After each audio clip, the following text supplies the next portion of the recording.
For the last 3 years, I've been suffering from stress. Apparently, I'm not the only one who's been suffering from stress.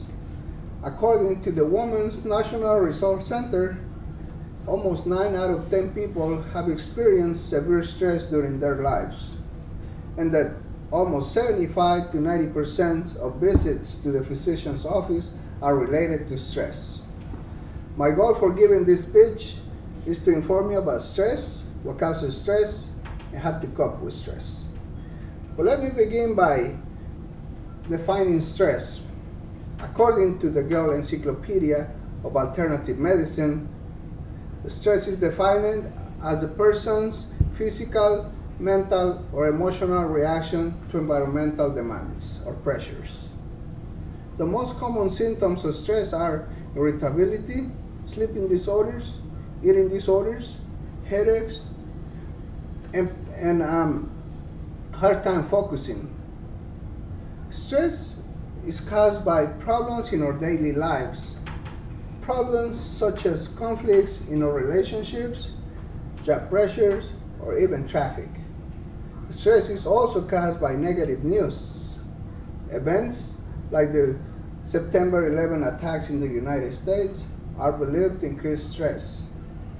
A research after September 11 found that 49% of American people watch more than 8 hours of television. This is considered by the researchers as a reaction of stress. Moreover, stress may be acquired genetically. Scientists from the University of Wisconsin found that people with a short version of the serotonin transporter gene are more likely to suffer from depression after a stressful situation compared to people with the long version of the same gene. Stress has many negative effects in our body system. Our cardiovascular system is one of the most affected by stress. Stress affects our heart and our circulatory system. Stress increases heart rate and it narrows arteries. Stress increases the levels of cholesterol in the arteries, which may lead to cloggage, a heart attack, or stroke. Also, stress affects our brain functioning. It lowers our ability to rational thinking. For example, a person with high levels of stress may lose his ability to perform his job. Stress also affects reproduction. High levels of cortisol affects the hypothalamus, which is in charge of producing hormones related to reproduction. A study found that 90% of women with high levels of cortisol experience miscarriage during the first 3 weeks of pregnancy, compared to only 33% of women with normal levels of cortisol. As you can see, stress has many negative effects in our body system.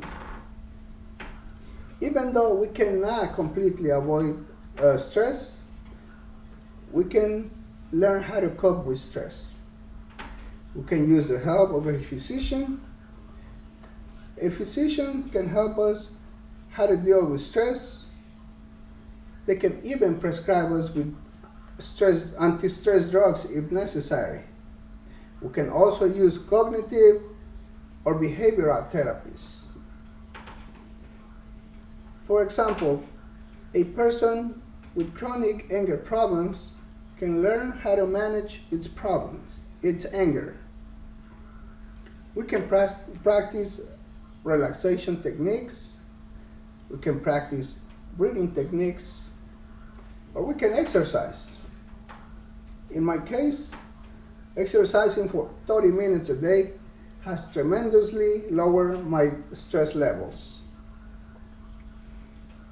A few more clinically proven alternatives or treatments to lower our stress are massages, acupuncture, music therapies, and eating a balanced diet.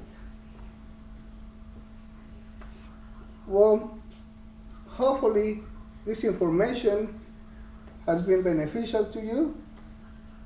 My goal was to inform you about stress, what causes stress, and how to deal with stress. It is important to keep in mind that stress is caused by problems in our daily lives, negative news, or it can be a genetically acquired problem. Even though we cannot completely avoid stress, we can learn how to cope with stress. We can use the help of a professional, we can use cognitive or behavioral therapies, or simply using any other treatment like exercising, practicing relaxation techniques, or eating a healthy diet. Thank you.